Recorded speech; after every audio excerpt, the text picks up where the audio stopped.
Gary, okay. Okay. I've always made up the rest as legacy, so That's my my bad. Good evening, everybody. I'd like to welcome you to the February 2nd meeting of Committee of the Whole. I'd like to remind the public that there are no actual decisions being formalized here at the Committee of the Whole. It's really for council to gather information. And with that, I would like to ask council for an adoption of the agenda. Councillor McDonald? I motion to adopt the agenda. Oh, hang on, I didn't actually call the meeting to order at 6 o'clock, so I'd like to do that first. But thank you, Councillor McDonald. Council, all in favor? And now I'm looking for adoption of the last minutes. Did everybody have a chance to read the minutes from our last Committee of the Whole? Looks like yes. Councillor Gal? To accept the previous agenda. Perfect. Council, all in agreement? And that's voted through unanimously. And then I would like to bring us forward to our first order of business, which is delegations. And with that, the Cochrane Immigrant Services Committee, which is often known in the community as CISC, I'd like to invite Catherine Legary, Executive Director, to the podium to begin her presentation. Welcome to presenting to Council. Thank you, Deputy Mayor Videco. Your Worship, Morgan Nagel, and Councillors Wilson, McDonald, Videco, McFadden, Gale, and Singh.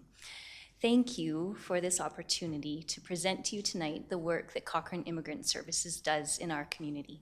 Can you hear me all right? Okay. My name is Catherine Legary, and I'm the Executive Director of CISC. And as we begin this evening, I'd like to ask you to take a moment to think about what thriving means to you. It's possible that some of the things that come to mind are connections to loving relationships. It could be a sense of belonging to your community, access to meaningful work, or the opportunity to give back to your community through service or volunteering. Thriving is essentially at the heart of the work that CISC does in our community. We support newcomer immigrants as they settle and integrate into Cochrane to help them build thriving lives. And we do this in a number of ways. We provide opportunities for relationships. We celebrate cultural heritage to instill a sense of belonging. We connect them with opportunities to give back to our community through volunteering. And through the support of the Government of Alberta, we're currently working to expand labor market opportunities for newcomers in Cochrane. CISC has its own unique story of thriving. We began in 2013 when a group of individuals from diverse sectors in our community came together to address the unique needs of newcomer immigrants. Because of their efforts and dedication, CISC was born, and in 2020, we were registered as a nonprofit organization. Last year in 2025, we were proud to receive charitable status, and currently, we're excited to serve our community through a full-time program coordinator, a part-time executive director, a committed board of directors, and an incredible raft of volunteers. We have found that the most effective way to help newcomers thrive in Cochrane is through two distinct activities. The first is that we act as a referral hub. Our program coordinator meets with newcomers one-on-one, hears their challenges and needs, and provides warm referrals to the many excellent partner agencies in our community. Many of those partner agencies are pictured here. Additionally, we host 2 newcomer welcome events each year, bringing together those same partner agencies and the newcomer community for face-to-face conversations about what they need to help them succeed. The second way we help newcomers thrive is through our events and programs which celebrate cultural heritage and also provide opportunities for connection and relationship with the community. The largest of these is our annual Culture Fest, held every September, showcasing the many cultures represented in Cochrane. Last year, we had our highest turnout ever, with more than 1,300 visitors, and many of those did not come from Cochrane. In fact, 28% of our survey respondents indicated that they were attending that day from outside of Cochrane. This is an event that continues to grow in reach and impact beyond our community. So what have we accomplished? While we have achieved many strong accomplishments over the years, our greatest and most important is that we help newcomer immigrants build a sense of belonging to our community. Cumulative results from our surveys indicate that 94% of people attending our events agree or strongly agree that that event helped them feel a sense of belonging. Perhaps the most beautiful example of this is our annual Jingle Mingle, held every year on Christmas Day. This event was created to ensure that no one needs to be alone on Christmas Day. And this past year, 125 people attended, including some of you. This is what it means for a community to be connected and thriving. Which brings us to the Settlement, Integration, and Language Project grant that CISC received from the Government of Alberta. This 18-month grant has two purposes. The first is to increase the capacity of our community to welcome and integrate newcomers. And the second is to expand labor market opportunities in Cochrane for newcomers. This grant represents an investment by the Government of Alberta in making Cochrane a place where we can all live and work and play. This grant funds our community hub, which is where the magic of community integration begins. And if any of you have met our program coordinator, Caroline, you will know what I'm talking about. Our hub is located at Frank Wills Community Hall, and it's a dedicated spot to bring our community together for events like Cultural Cooking Without Borders and Newcomer Welcomes. Since its opening in July, we have logged 861 visits to our hub. That's aim number 1. For aim number 2, we are collaborating with the Cochrane Community Innovation Team to expand labor market opportunities for newcomers in Cochrane. This is a brand new initiative, and we are very excited about it.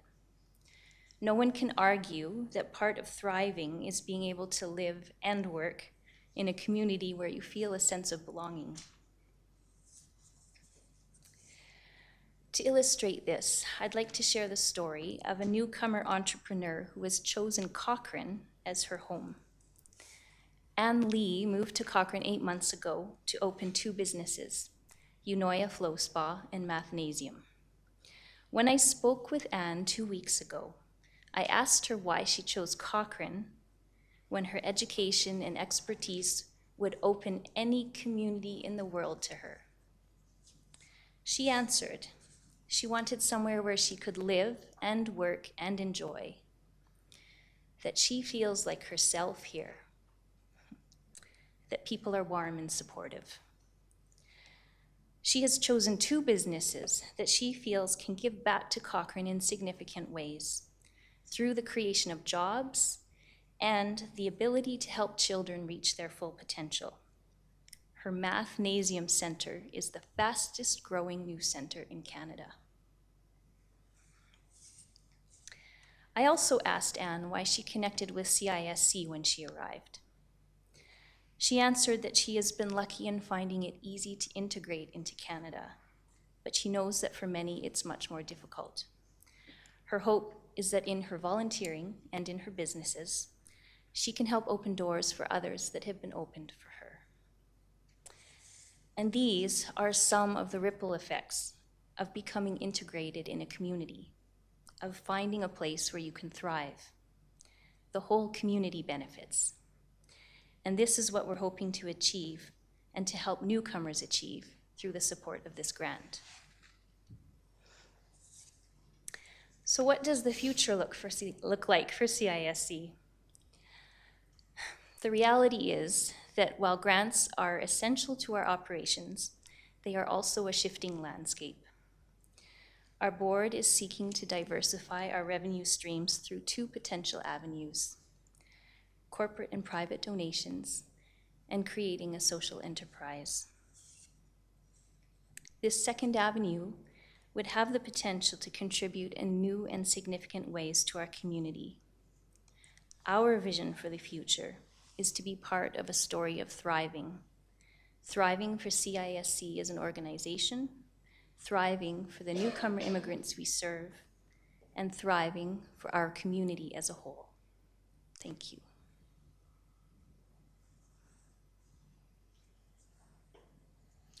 Thank you for your presentation. I remember, I think, going to one of the very first newcomer events many years ago, probably back in 2017 or close to it anyways. So it's great to see how much you've grown and evolved within the community overall. It's been quite the journey, and you have a great group of people behind you. So Thank you, Councillor Fidego. I think it's also important to note that the support of the town has been instrumental in that, and we can't say enough thanks for that. Council, I'd like it to open up to any questions. Councillor McDonald? That was a really lovely presentation. Thank you. So thank you for that. I just want to first of all say how important I think CISC's work is, and what critical and clearly very passionate work you're all doing in the community. I want to say I'm sorry I didn't come to your recent AGM. I had wanted to come, and I'm sorry I missed it. In terms of the SILP grant, Yes. what has been the response of the business community so far? Or have you reached that stage of your initiatives? We have begun reaching out to businesses, Councillor McDonald, and that is one of our primary aims early in this year, is to extend that even further. At this point, we have connected most significantly, as I said, with the Cochrane Community Innovation Team. So the Chamber is opening that door to some of the businesses for us. Shane at the incubator we're in conversations with him, your colleague at Community Futures West. We are finding ways to meet with business leaders, but neither Caroline nor myself are naturally business-oriented. We're both geared towards nonprofit work, so that's a new endeavor for us, and we're learning how to do that well. Fair enough. I hope that as the initiatives progress, you'll get lots of support from the business community, and that you'll come knock on other doors if you need further ways to do that.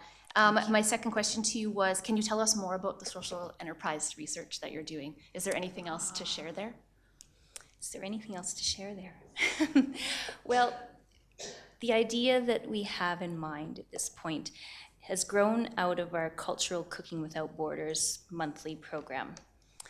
And the fact that our hub is located at Frank Wills Hall, which now has a commercial kitchen.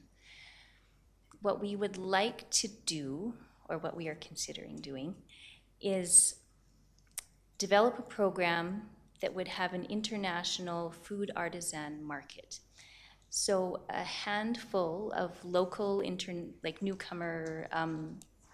newcomer entrepreneurs who are interested in having a potential business in food service or catering, or maybe just a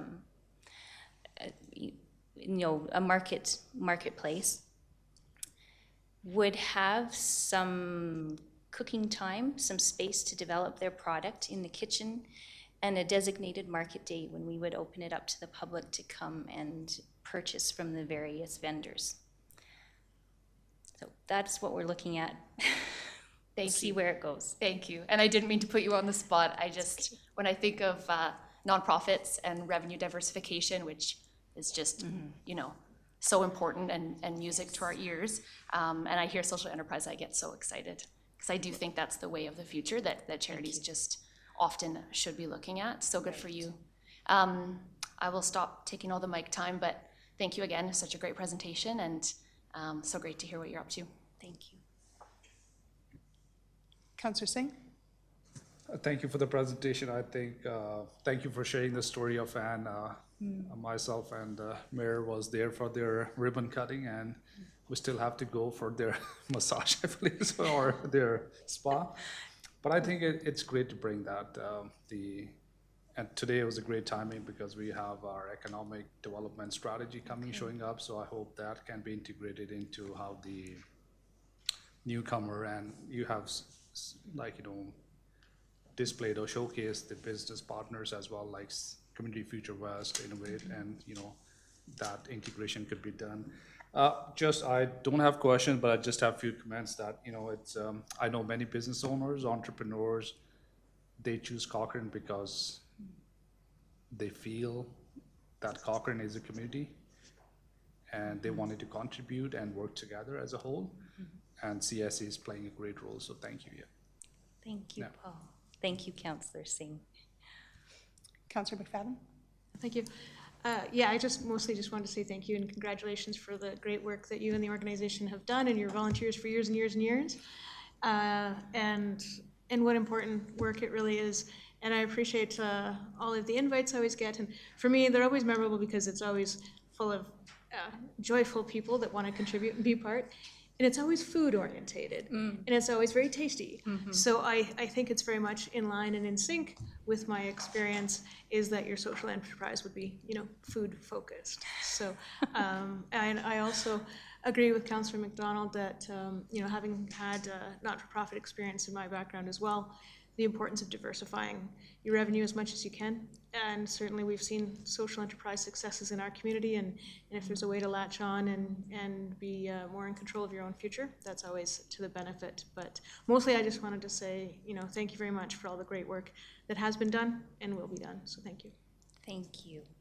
Those are encouraging words, and certainly looking at the examples of other nonprofits in our town has been an encouragement to us as well.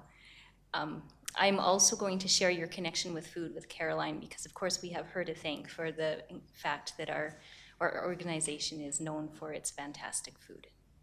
It is.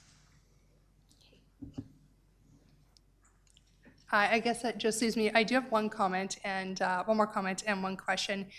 Just recently I was looking on Facebook, and there was a comment from somebody that they were looking to move to Cochrane, but they wanted to kind of gauge the community overall about what is it like to move here from an inclusion and diversity perspective. And I want to tell you that the comments were very positive. And probably for the first time in a long time, those threads on social media can go one way or the other. But I have to tell you that the comments that I read were that Cochrane is a very welcoming community, whether or not culturally, perhaps your relationship status, it doesn't seem to matter, but Cochrane is opening up, and that's a great thing to see. And if it probably wasn't for all the stuff that you guys do, that wouldn't have been the same response. So I think kudos to you. My one question is what is the biggest challenge? I mean, besides maybe monetary, is it education? Is it bringing more people along? I was just curious what you find is still a challenge within the community of Cochrane overall to kind of strengthening the group and broadening maybe awareness. So you're asking from the standpoint of our organization? Yes. Biggest challenge for our organization? That's a great question because, of course, the first thing that comes to mind is the financial piece. But aside from finances,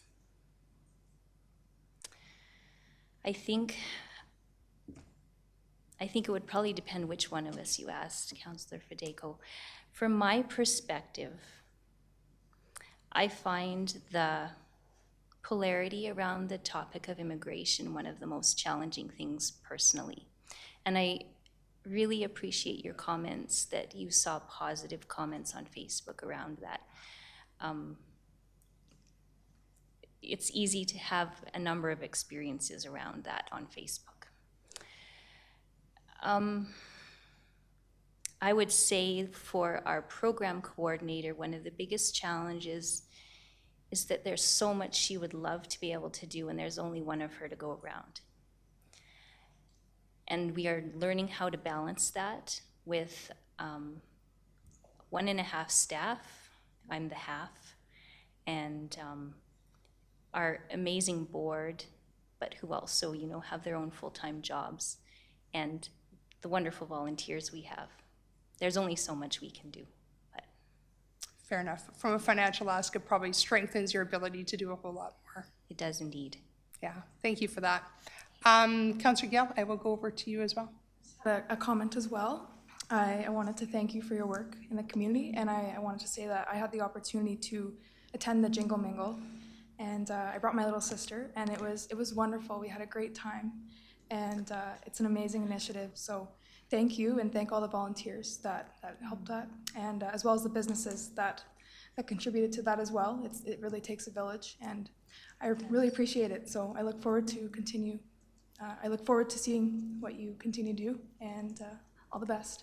Thank you for coming that day. That's a big commitment to come on Christmas Day, especially when you do have family that you can spend the day with. So we appreciate that support. Thank you. Mayor Nagel? Yeah, +1 to everything that all of my colleagues have said. Thank you to your whole group for all the great work you guys have done and for the incredible events that I've had the privilege of enjoying, and more importantly, what those events do for the community, and looking forwards to attending more in the years ahead. Thanks. Thank you. Thanks for the information provided tonight. I hope you come back next year and tell us how the numbers have grown and how your events have grown and all the good stuff that you do for the community. So thank you again.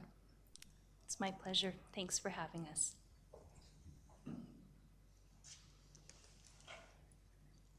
Council, we are about to move into the business section of our agenda, which first up is the Economic Development 10-Year Strategic Plan. I'm going to invite up Mr. Krasinski. He is going to introduce the consultant from Collier, who's going to give us a lot of information on what's going to happen with economic development over the 10-year period. Welcome, Mr. Krasinski. Thank you. Good evening, Deputy Mayor Fedeco and members of council. Thank you for having us here tonight to present our engagement plan for the Cochrane Economic Development Strategy. I think we're all very excited to walk you through and introduce the engagement plan that we have for you today. The purpose of this presentation is to really provide an overview of that engagement plan that we have for the strategy, and solicit some feedback from council before we move forward with the engagement plan later in February.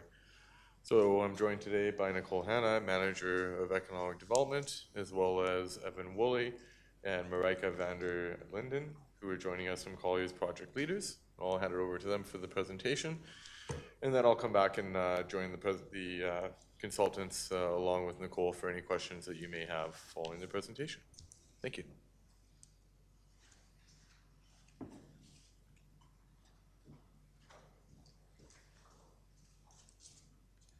Thank you very much. I like the lighting in here like this.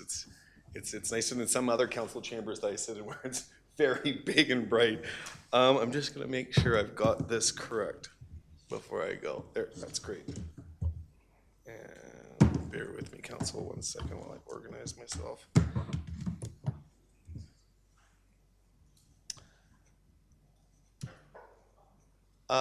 Thanks very much.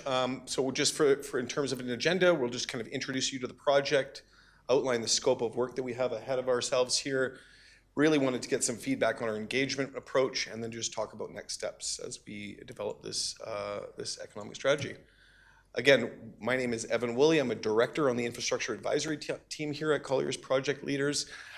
We do a lot of work in this space, in governance and strategy, in financial feasibility on business cases and the like, and this is a really incredible opportunity to get to work with the town on this. I'll tell you, I work in cities across Western and Northern Canada, and challenges of growth and opportunity are different than a lot of other communities I'm working in, where they are not as well situated. While the challenges of growth are very real, the challenges of a shrinking municipality, which is what I see in places like Saskatchewan and Manitoba, are very different. And so I want to just thank you. You'll see here that I'm joined today by MJ, but you've got a really big team behind the scenes and across the country. Dr. Kate Graham, who works in municipal governance. Dana Cyril is our head economist on this, as well as Alyssa Zhu, who's also an economist, and then Jonathan Lampman, who's going to be helping us with our land suitability assessments and land use assessments as we develop this project.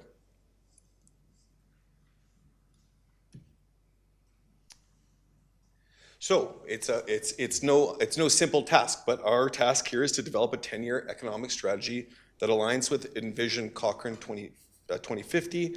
I'll tell you a lot of that engagement work and just some incredible work. Again, as someone who reads municipal planning documents all the time, there was an incredible lift from administration and council at the time, and in terms of engaging your community about the type of community that they wanted to build into the long term. The nitty gritty is as you start to backcast to what your job is tomorrow, and council strategic plans and all of those other plans that kind of backcast up to that are really important. But some very, very good work that was done that is making our job a lot easier. At its core, we will be engaging and validating what are those emerging sectors, what are those traditional sectors in the community that are promising and have opportunity for growth. What is council's vision and feedback on where they want to see administration and the communities focus on, as well as you live next to, adjacent, and overlapping with a number of regional economic partnerships, whether it is large businesses within the community, your First Nations and Indigenous partners, Calgary next door, we're going to figure out how to eat their lunch over the next 10 years, and all of those other orders of government partnerships at the provincial government and federal governments that will allow you to be successful in the development of this plan. One of the other things which we see often, which is we can not do great engagement, and council cannot buy into this plan, and it can sit on a shelf and collect dust for the next decade. What we are really, really focused with your team here is to produce a plan that is actionable and tangible, and that you and the community members and all of the other interested parties buy into, right? Because there's no value in us going away and doing our consultancy work and not really undertaking that thoughtful engagement about what Cochranites want to see in their own 10-year economic development strategy, but what you want to see in those partners, and creating something that is tangible and real, if that makes sense. I'm not going to get into all the nitty-gritty of our methodology and approach, but we have a lot of tasks that we're doing. We've been working on this for a couple of months. We're still in phase 1. There is a ton of data that we are poring over because we want to make evidence-based decisions before we go start talking to people about it. And there are a number of core deliverables. I will tell you, you are really well served with Nicole and Mark and Drew and the whole team here in terms of the support for building something that is real. And lots of work ahead. So again, I will say I don't have my whole team here in front of me. I will answer the questions as best as I can, but this is kind of a step. We are in step 1 in terms of a feedback loop with you, council, and much of the work still remains to happen. We do start with the basics about what is an economic development strategy. Municipalities sometimes see themselves as not having big roles, and they leave that to provincial and federal governments to drive those big economic centers. I think that is not the best way to approach it. There are a number of things that are within your control that are really, really important for you to wrap your heads and hands around. It relies on an evidence-based framework, obviously, and the job is, what are the actions and investments that you need to make to stimulate growth, attract investment, create jobs, and create an ongoing and improved quality of life. I mean, Cochranites are living a pretty great life here right now. And how do you improve that quality of life, and what is council and administration's role in that?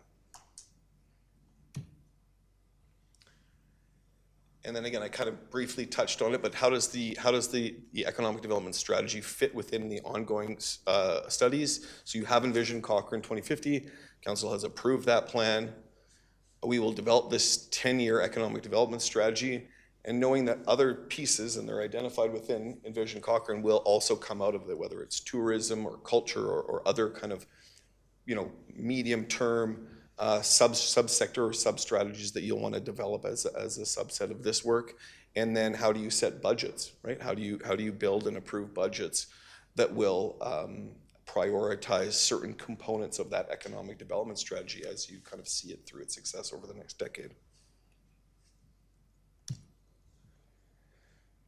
And then why do municipalities need an economic development strategy? So it allows you to build something that really identifies clearly what are the activities and what are the focus areas that you want to take over the duration of this council, and how do you work plan that over a period of time, so that you can, as council, as the business community, and as Cochranites generally, see what kind of economic development growth they want to happen in their community. And again, it takes partnerships and the other orders of government to engage in this work as well.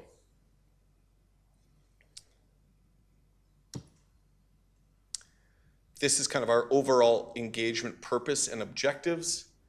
This is a very commonly used process, but how do you introduce the idea of a project?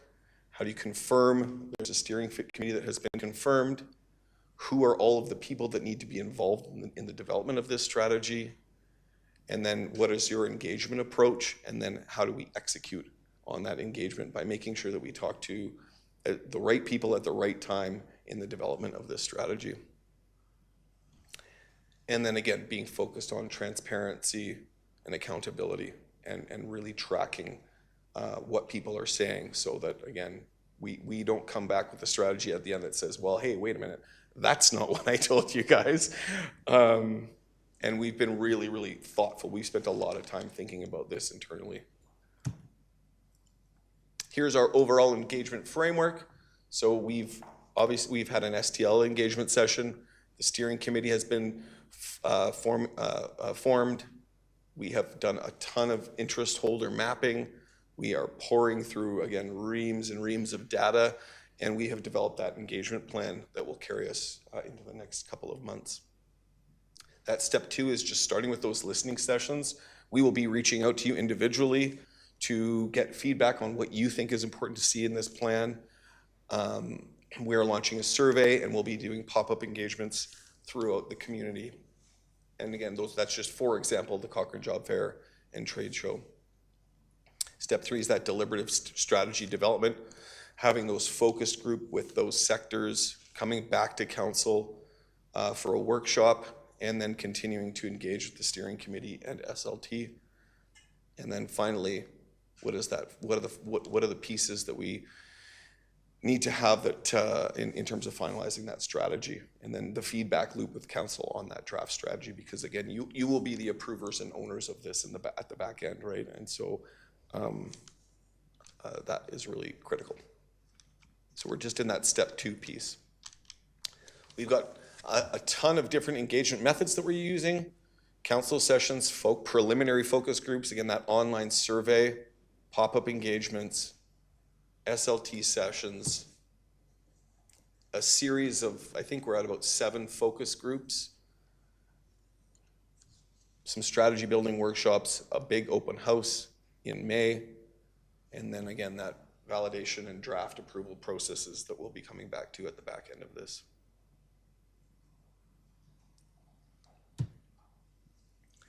Just so that council can know where you fit into this process. So we are here today. We will be doing targeted interviews in February, that online survey, and we'll be sure to get you the pieces that you need to share it within your own networks.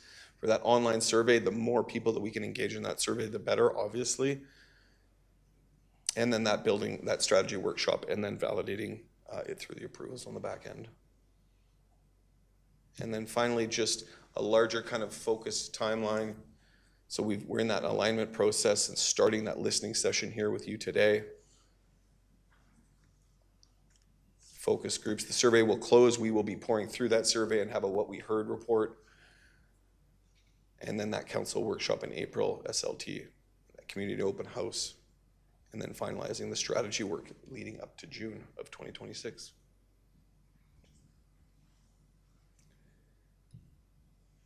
And with that, I'll stop, and I'm happy to answer any questions you might have. I will just say that this is really exciting, interesting work. I have lived in the region, mostly in Calgary, for much of my life, and we're quite familiar with the challenges, but also the incredible opportunities that you have as a community. Those pressures of growth are real, and we're really, really committed to developing something that this council will be able to proudly take out to their citizens and say, this is what we can do in the next 10 years as a community that will really move us towards that Envision Cochrane 2050 vision for the community. And so thank you very much for your time, and I'm happy to answer any questions in conjunction with Mark here. Did I miss anything?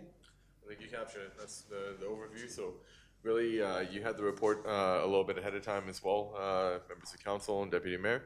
Really looking also to answer any questions you have, but any feedback about groups that you feel like should be involved or involved in a different way, so we can make sure that we incorporate your feedback into the engagement plan for an important project. Thank you. Thanks for the information. I'll open up to council. Mayor Nagel, you're up. Yeah, I'm really excited to see this come forwards. What attention is being given to really specific industry stakeholders? Because when I'm looking at this plan, it looks like a very large catch-all, like talk to the entire community. But when it comes to developing an economic strategy, I'm wondering if it doesn't make more sense to be doing focused engagement on the community's largest employers and largest industry leaders that would potentially be expanding into Cochrane. Like, are we going to be targeting individual businesses that could potentially expand and create new employment opportunities in Cochrane, as opposed to just surveying the entire community? Yeah, absolutely, and I hope I got.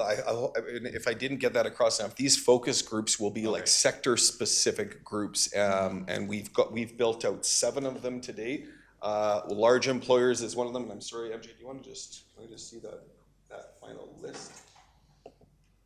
There we go. Regional and neighboring municipal partners, land developers, large employers, SMEs in the business community, and then community organizations. So we've got, again, we can explain that a bit more in person, but we've kind of done some pretty thoughtful work about, I mean, we could do endless engagement really, right? Or we could, there is a scope and a budget and a timeline associated with this, but we spent quite a bit of time trying to be really, really focused on large employers, small businesses, community organizations, land developers obviously play a really important part of this. And so we've mulled that through and have about 7 very specific focus groups that will be spending a large amount of time, in addition to the opportunity for them to participate in the broader community engagement as well, but particularly for those sectoral businesses, and particularly the existing ones and the ones that are emerging. We'll be spending quite a bit of time with them. And then how many touch points, how much involvement from council will there be throughout the whole process? I saw there's in the timeline, there's tonight, there's the one-on-one interviews, and then a council workshop. What else is there? Yeah, and then coming back to you with that what we heard report, right? And 90% of that developed, because we want it, right? So we're at 20% developed. We're going to come and spend time with you individually to get some really good feedback about how we build out some of these larger pieces. We're going to encourage you to share the online survey. Then we will come back to you with like 90% of it baked, right? If there's anything big chunks missing, that will give us that opportunity to then come back to you with a draft. So I want to say after today, 1, 2, 3 touch points, but I don't know exactly, we haven't exactly figured out how you're going to run this through administration. So maybe I'll let. Yeah, thank you for the question through the chair to Mayor Nagel. We're definitely going to be back in front of council with what we heard report and the results from the community engagement. And then we'll be back with the draft economic development strategy, very similar to the experience you would have had going through Envision Cochrane 2050, providing you with a draft to solicit additional feedback, giving you about a month then for the consultants to work with myself and the project team to incorporate that feedback, and then coming back to council near the end of June, beginning of July, with the goal of getting a final approval before the July break through council. So it gives administration an opportunity to look at how we can incorporate that feedback into future budget cycles that will be coming forward to council then in September, October. And can you just provide a bit more color in terms of like what we expect that presentation and the final strategy to be? Will it be a specific guide on how to support existing industries and bring new employers to Cochrane, or what are the key benefits of the deliverable plan at the end? Yeah, through the chair to Mayor Nagel, I think the consultant will add a little bit more information if I miss anything here. Mr. Woolley will fill me in. But really, this is going to identify what the strengths and opportunities and unique competitive advantages Cochrane has. That's the focus, where there's more to the economic development strategy project than just the engagement you're seeing here today. What we're really focusing on is the engagement plan for the community and how we're going to involve relevant interest holders in the community.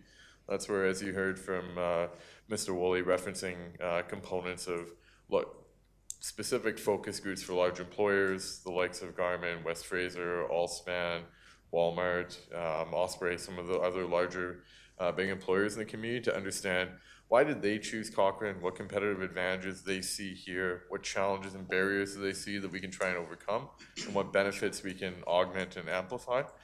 That'll help inform things like a business retention and investment strategy, other components of economic development like monitoring and reporting, so that we have the information that businesses need when they need it to make investment decisions in the community, as well as defining, as a small but mighty municipality with at times limited financial means to invest significantly into economic development, what are our target sectors that best align with the advantages of Cochrane, whether there's a geographical, being located around 2 airports, 3 major post-secondary institutions, close proximity to the most well-visited provincial park in Alberta, and a handful of national parks as well, and looking for ways to target the strategies we want to target. And then we'll get even more refined when we do the sector-specific strategies that come afterwards. The council will be familiar, you just recently approved a budget that included a budget for a tourism strategy that we're looking to kick off on the heels of the economic development strategy. They'll get a lot more focused on, within a target sector, for example, like tourism, which specific types of tourism do we want to target? What are the gaps that we might have in terms of hotel, accommodation, marketing? So we're getting really narrowing the scope to inform how we allocate resources moving forward, all with the objective of increasing investment in the community and creating more jobs and quality jobs, so people can, grow up, live in Cochrane, and retire with a successful career. So I hope that gives a little bit more light to it. I think it's going to identify what sectors we want to focus on, and then once that's done and what the priority is, then we're going to look at, now, what are the big important employers or partnerships that we need to make, so that we can be a little bit less passive and more proactive in targeting those specific sectors. I think we'd always consider economic opportunity outside of those sectors as well, but that'll really refine the ones that we, for lack of a better word, chase and go after intentionally. Okay, great. Looking forward to it. Hope that answers the question. Yeah, thank you. Councillor Wilson. Thank you. Thanks for the presentation, Evan. I had 2 questions, and I was hoping to possibly draw on your experience in other communities as you've developed these plans previously. They're both more down the line questions as we go ahead, but in my estimation, Cochrane brick and mortar space is prohibitively expensive to obtain currently compared to our regional competitors, making new business ventures less likely to succeed. In your previous experience, can economic development strategy help with that problem, or is that something outside of economic development? No, I think it absolutely can. I mean, the supply of existing buildings, like, sir, and just be clear, you're talking about, like, there's not enough. Can you give me an example, actually? Like, you're talking about bricks and mortar space for somebody to come and open a business. Yep, just thought experiment of just trying to start any basic business that is going to have low margins and it's going to be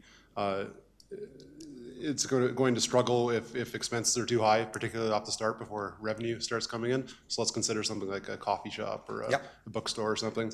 Are there economic development strategies that can help that problem, or is that not likely to be something solved here? I don't think so at all. I think it's part of the land suitability assessment. We were looking at your residential and non-residential. We're pouring over a lot of data. What a municipality's supply of commercial space that is available is something that actually municipalities have a particular large amount of influence on, right? How much zoning you have for commercial versus residential versus industrial is a big part of this strategy. And we'll be both looking at your comparable lease prices compared to other municipalities, and that is a piece of all of that data that we'll look through. And I actually don't know the answer to like what your average lease rate is for a coffee shop and what that price point is compared to others yet. So we're not quite there yet, as you mentioned, but absolutely something. Oh, excellent, okay, so that will be part of the strategy? It can be. It Okay. can be, yeah. How about a municipality's internal bylaws and rules for setting up business spaces? Do you look at those, such as parking mandates, let's say? Is that something that's holding back your business sector? Is that something likely to be part of a report? Well, I mean, parking policies and strategies are generally owned by the municipalities themselves, but if that is something that is part of the feedback loop that we get from these focus groups and from councils, then absolutely, like that's where we can start to spend some of our time fleshing through what are the barriers to parking, what are the barriers to improved lease rates for coffee shops or whatever that might be. I guess I would say it remains to be seen in municipalities like yours that are seeing challenges of growth. It's the opposite than too many for lease signs outside of a lot of communities, right? And so it absolutely be part of your partnerships with the private sector to enable something like, you know, improved lease rates in your commercial corridors or what have you. Does that make sense? Absolutely, yeah, and thanks. It's exciting to hear that that's part of this entire discussion. If I can add a little additional context there through the Deputy Mayor to Councillor Wilson, what we're currently working through right now, and the consulting group is nearing completion, of is looking at benchmark communities that we can look at that are in similar scenarios like Cochrane, located adjacent to a large municipality or a tourist attraction or a large national park. So the types of questions that you're asking are going to be part of our look at what our competitive advantage is. Do we have lower barriers to entry to start a business than other municipalities in the region? Are our leasing costs or costs of land more or less expensive? And the answers to those questions, along with working with the business community to verify, are those the barriers that they're encountering when they're trying to start a business or expand, will help us formulate the strategy at the end of the day. I did also want to draw attention to the parallels between some of the other work happening in community growth, such as the Growth Beyond Our Borders work, where we're aware of you know, the tight constraints on employment lands that we currently have in a very planned out community. But this will help inform other decisions about how or if we grow in alignment with Envision Cochrane 2050 and the Cochrane Growth Strategy, or sorry, Cochrane Growth Study that identifies the need for more employment lands. It will help inform where those employment lands might be best located and how to implement it in a way that's financially prudent for the community but guarantees a solution to the problem. Excellent, okay, and then I had a metrics question as well, and that's what I wrote here is municipalities only directly collect revenue through assessment value taxation. I often hear economic development, in my experience, takes spin-off metrics like money spent via tourism, shopping revenues collected by businesses, or say residential versus non-residential splits. How is your plan likely to measure success? What sorts of measurement metrics are likely to be used to determine if we succeed or fail in the future? And I guess where my mind's going here on this one is there's some very direct measurable things you could take, like let's say the assessment value of our non-residential sector before and after the plan, or during your 5-year or 10-year, I guess it's a 10-year term. What do we do for metrics generally in these plans? Through the Deputy Mayor to Councillor Wilson, I'll give Mr. Woolley an opportunity to answer after as well too, but I think that's really part of the journey here working with Council, is the metrics that we use to evaluate the success of the economic development strategy will be determined on the objectives that we verify and finalize with Council, and then we will report and monitor on those objectives. And if one of those objectives is to increase the non-residential assessed value of businesses and the proportion of their contribution to the mill rate and the tax rate, that's something we can definitely assess. And I think core economics-wise, we typically look at trying to find job creation and investment in the community. As much as that can help spur the non-residential tax base, we also want to, at times, try to be careful not to blur the lines between economic development and the financial management of the municipality as a whole, although they are related. But if there's any other...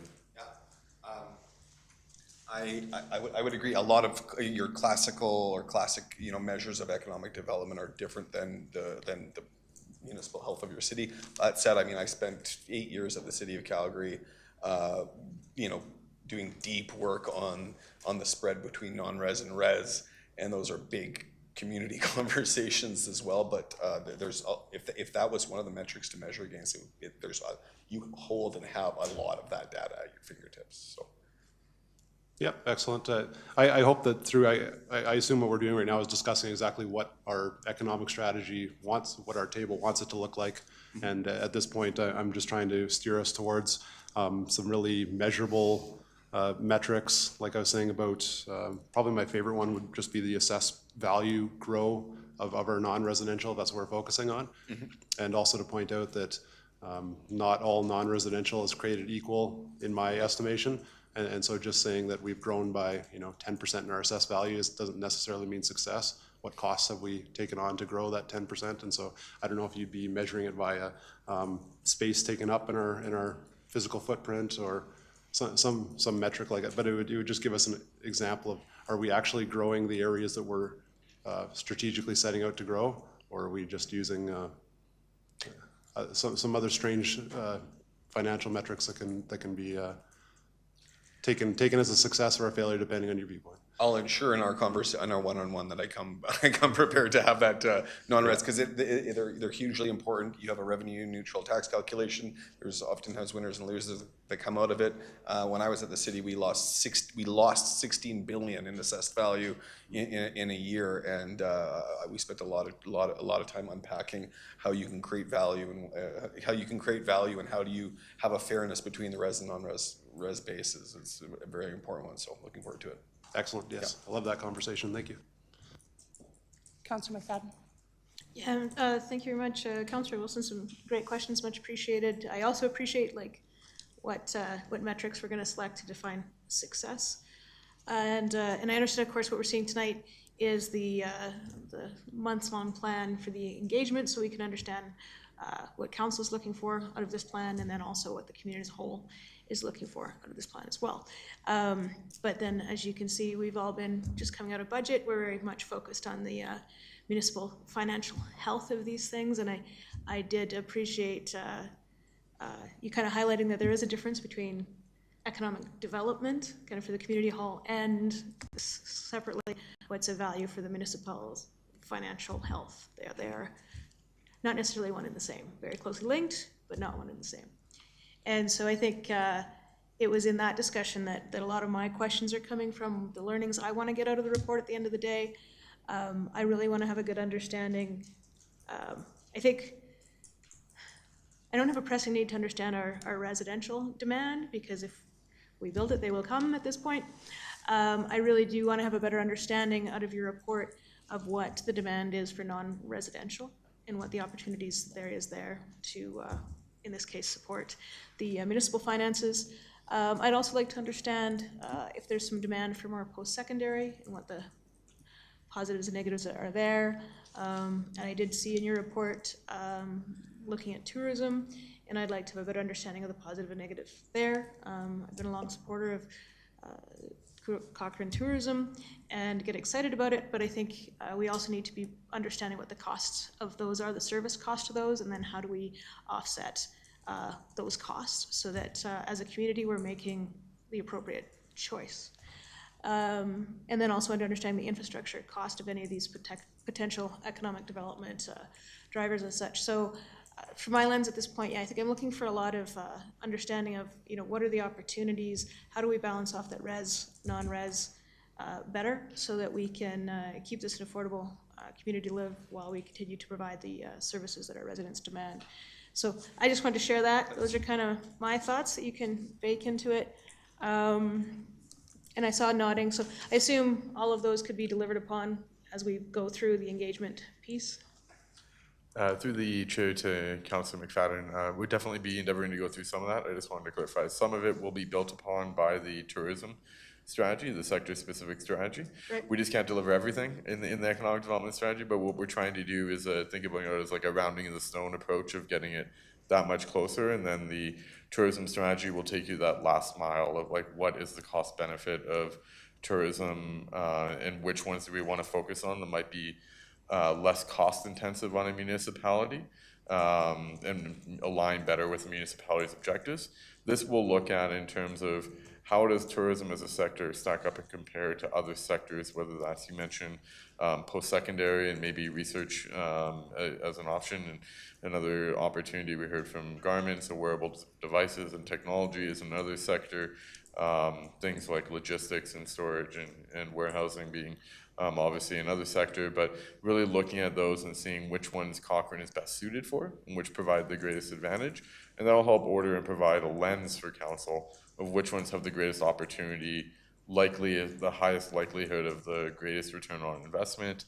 And then we knew that tourism was going to be one of the focus sectors given our unique and beneficial geographic location. So we wanted to get ahead of that to make sure we're maintaining momentum and that you start seeing a tourism strategy evolve and develop on the heels of an economic development strategy that will refine it further, if that helps provide some extra clarity. That does.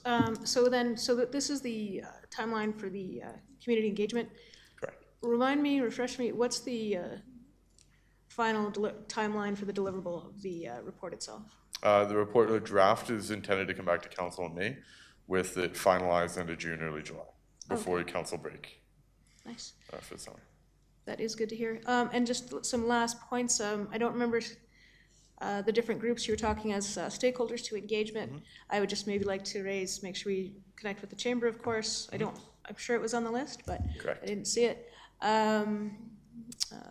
Innovate Cochrane, and of course Cochrane Tourism. I'm sure they're all on your list, but having worked with all of those groups, I'm sure they'll be eager to be part of the story. Yeah, absolutely. We actually have already engaged with Explore Cochrane, and we'll continue engaging with them, as well as some initial introductions with the Cochrane Chamber of Commerce. And we'll be leveraging the Cochrane Chamber of Commerce for ensuring active participation of the broader business network and business owners within Cochrane, as well as Explore Cochrane is included in some other community engagement groups that we outline in more detail. I think I forget what page it is just off the top of my head, but we outline all the specific groups we've identified in the different focus groups to try and provide as comprehensive coverage as possible. And then a community survey that provides an opportunity to make sure that anyone in Cochrane can be involved in case they were missed. It's a bit of the catch-all, as well as the one-on-ones with councillors in the workshop will provide another opportunity, a third chance to make sure we didn't miss anybody important, just to make sure we get it right and we're not back doing it again in less than 10 years. Would be great to have an active plan that we pay for, advance, pass, and activate. So that would be success in itself if we're looking for metrics. Anyhow, thank you very much. I look forward to the work. Thank you. Councillor McDonald? Thank you. That's a great segue to my question. I'm in alignment with all my colleagues. I'm super excited about this, and I'm excited to participate in whatever way we can. But talking about your engagement process, I thought your list of stakeholders looked really thorough, so thank you for all that work. But picking on specifically the SMEs in town, knowing how many owner-operators we have existing in Cochrane, how will you get their attention to participate is my first question. And then secondly, I thought it was probably difficult to get them all on one day to be able to come together in a group. So is there flexibility within your plan to offer more dates? Because that particular set of voices is really, really important to me. Yeah, through the chair to Councilor McDonald, and again, I'll look to Mr. Woolley, who will fill in any of the gaps here that I'm missing from the report on it. But we really did structure this to provide multiple opportunities to engage from multiple different groups so that they didn't have to feel like they were left out if they missed one. I think we have a consulting team as well as the rest of the project team that's willing to meet with any of them if need be at any moment in time, should they be unavailable to meet. What the last thing we want, and I know this is core to Collier's project leaders, and Mr. Woolley's mentioned it to me a couple of times, is to avoid involvement of a really important group that has a vested interest or even just a personal deep interest in it, and that we don't provide them the opportunity to engage. We saw through Envision Cochrane 2050 the benefit of really wholesome, slow, intentional engagement, and it's something that we're trying to emulate from a community growth perspective on this project. We provided Collier's project leaders with a bit of the approach that happened there to ensure that it would be aligned, and I think we might even have an engagement plan that might be a little one step further in making sure we didn't miss anything. But I'll just make sure in case Mr. Woolley wants to add anything.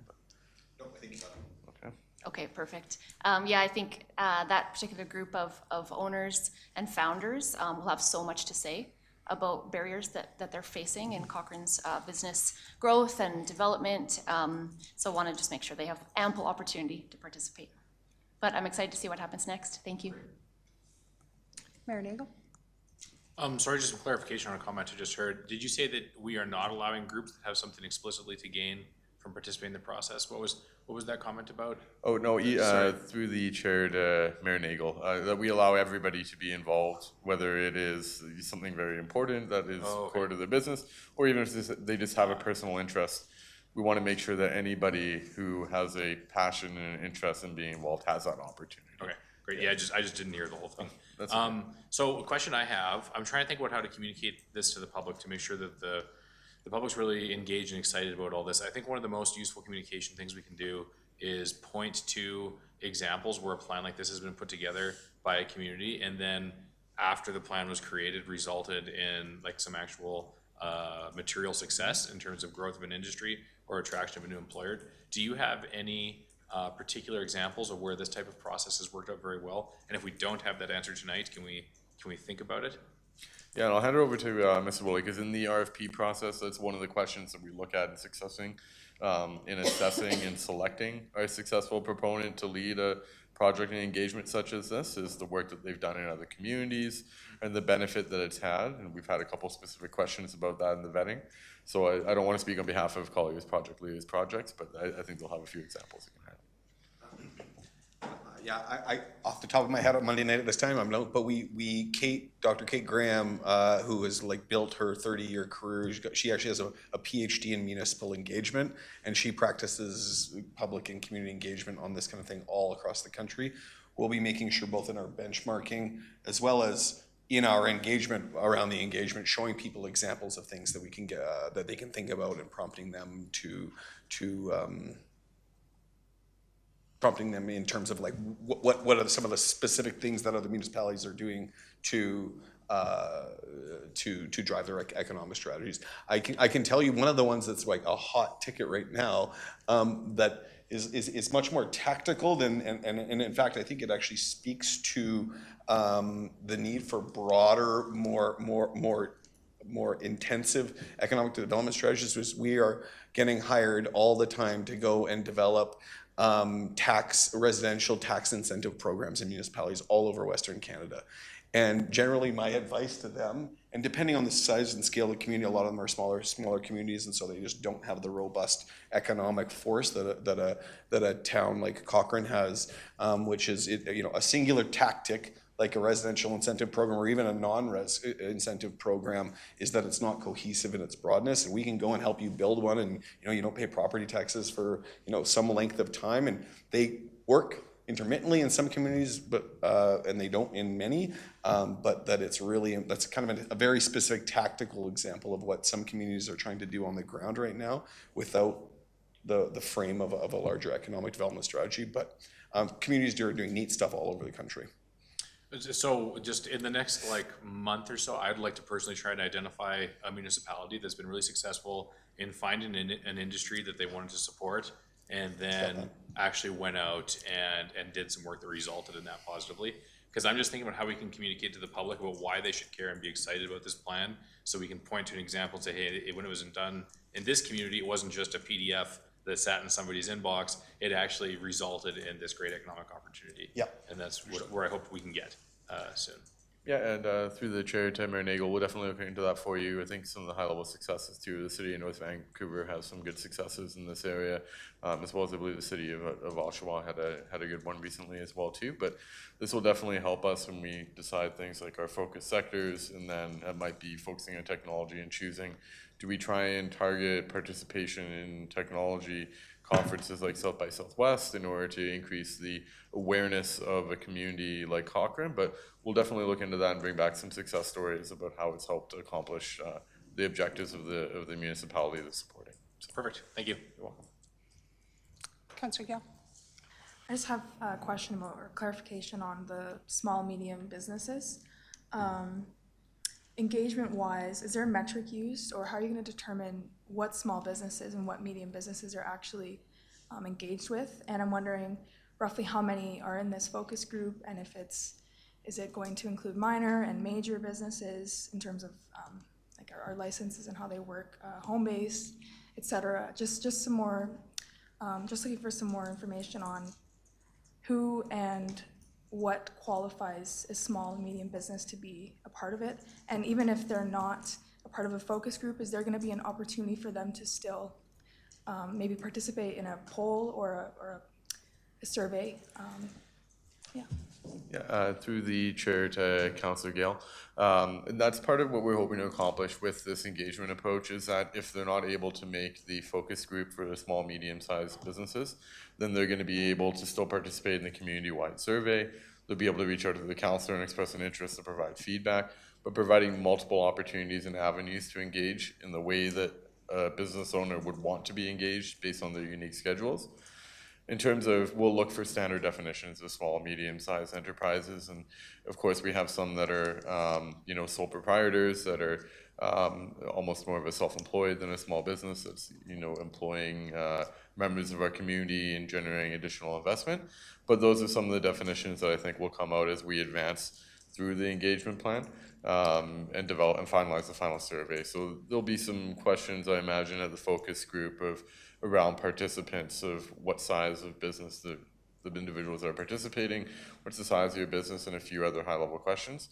But our consultants are in the process of, I think, still building out a little bit of that detail to try and maintain a really quick pace and time on the project. We're doing a few things in parallel, including the engagement on this, but definitely something that I'm confident they'll assess more. Is there anything you want to add? Okay. Okay, just want to make sure no one's left behind, but sounds like you have it covered, so I'm looking forward to this, and I think that's all for me for now. Councillor Singh? Thank you. And just add on to Councillor Gales, how are we going to communicate back to the participants about what we heard and how their input influenced the final strategy? Yeah, thank you for the question, Councillor Singh, through the Deputy Mayor Fedayko. I think what we're going to be doing is part of the What We Heard report, and I'll double check, our consultants will verify here, but they'll have the opportunity to attend council when we report back on the What We Heard report, which is going to be available in the public realm.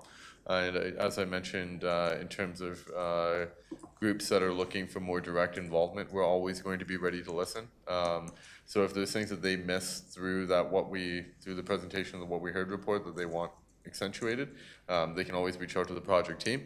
We will be, throughout this project, trying to do a bit of, assumption busting, maybe some myth busting, to make sure that we're gathering a broad range and to ensure that we're hearing from all voices and not always just the loudest voices, because this is a really important lens to inform administration, this council, and future councils on how to allocate, scarce resources to ensure that we're developing our economy moving forward. So we really want to make sure that we get it right, and we know have a clear idea of what the real problem and barriers and opportunities are. The second question, so as part of this strategy and the engagement, will there be focus on process improvements and business readiness within the municipality, particularly how permitting, licensing, and approval timelines impact new and expanding businesses? And I think that question goes to Councillor Wilson as well. Will the strategy explore opportunity to streamline and clearly define a step-by-step business application pathway, such as building permit, business license, tenancy change, and signage approvals, to improve predictability, timeless, and overall ease of doing business in Cochrane? Through the Deputy Mayor to Council is saying, I think what we're going to see more so in the economic development strategy is engagement with the broader business community. I think we've identified one engagement already with the development community to identify, and also through the benchmarking of identifying how do our timelines compare with other municipalities in the region. And then we have other projects underway, some of them approved through council budget this year, looking at doing an internal audit of the development permit application process to identify opportunities for improvement that may be more led out of planning services and adjacent work versus some of the work that will be delivered by economic development. But the strategy will definitely look at whether or not our approval timelines or our land use bylaw, through those engagements with the development community and business community, are barriers to businesses looking to start, grow, or expand their business. And I believe the presenter mentioned about the shrinking municipalities. what lessons we should be learning from those so that we don't fall into that trap, or is that the right engagement process, or is something you would like to add on to that? I mean, I would try not to use fear of shrinking as a tool of our building the strategy, but I think it's a really good point. I think if we look at economies and municipalities that have struggled, those were like big, some of them were outside of their own hands, right? And you had big economic engines that drove growth in the prairies, and you think of the wheat and all of those other sectors, and we happen to be in this period of time where we are living in the middle of one of the large energy super regions in the world, and so I'm not seeing any doomsday scenario if this 10-year economic development strategy doesn't do this thing, that the Cochrane will die by any means. I think you're in a bit of a different situation. But that said, we're going to be looking at what are those emerging future sectors that you want to focus your time on and that you're uniquely qualified. You don't want to be competing in a space that you're not competitive in or that everybody else is going after. So I think really continuing to set up and grow and develop on that quality of life that you have here from a municipal perspective. You're doing all of the right things as a part of this plan, I think so. And would that entail the role of economic development in any municipality? Because when you ask businesses, some will say, oh, I don't know what is economic development do. So would that specify, okay, economic development does this, or?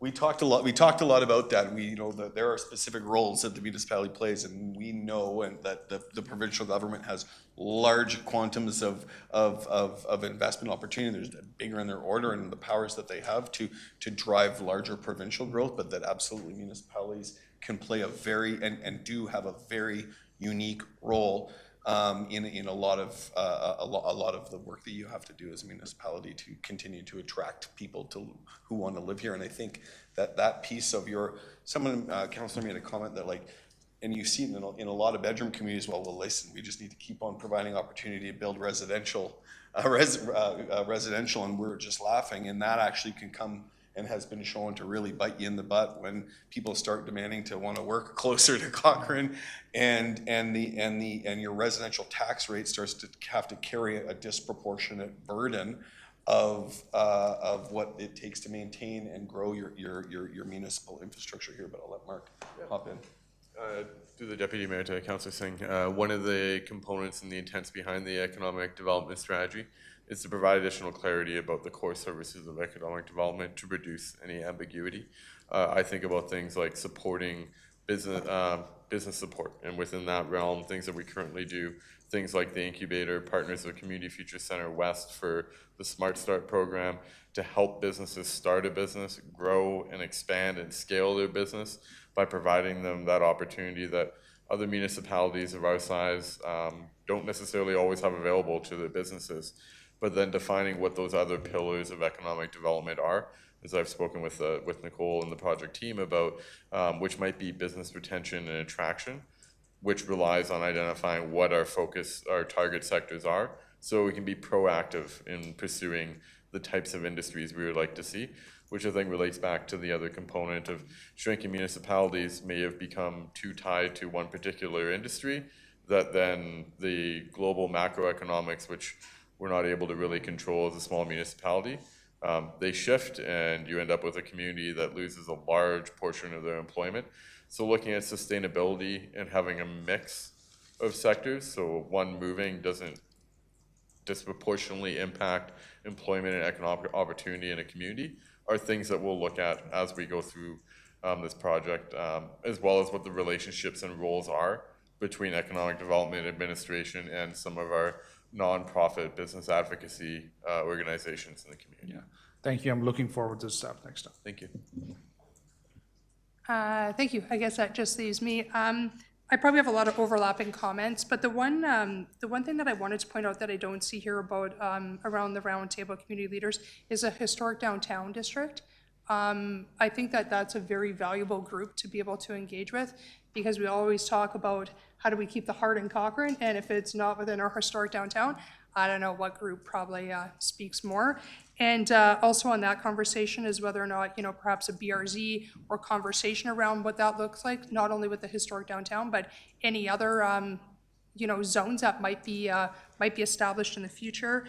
Some of the comments that I heard around the table that I also jotted down was about parking, land opportunities, commercial rates. I think those are all big when it comes to an economic development strategy. As well as, I think Councillor McDonald touched on it, or Councillor McFadden, or somebody, the home-based business, including them in it, because of the fact that we do have a number of home-based businesses operating here in town. Glad to read that we're going to figure out the live and work balance. I saw that those are questions that are be part of the survey as to who lives here, do you work here? Because as much as we think there's a number of people, and they drive into Calgary to go to work. It'll be interesting to see how many people from Calgary actually come out to work in Cochrane. So that information will be valuable. I liked Mayor Nagel's suggestion about, providing the public some, real life examples.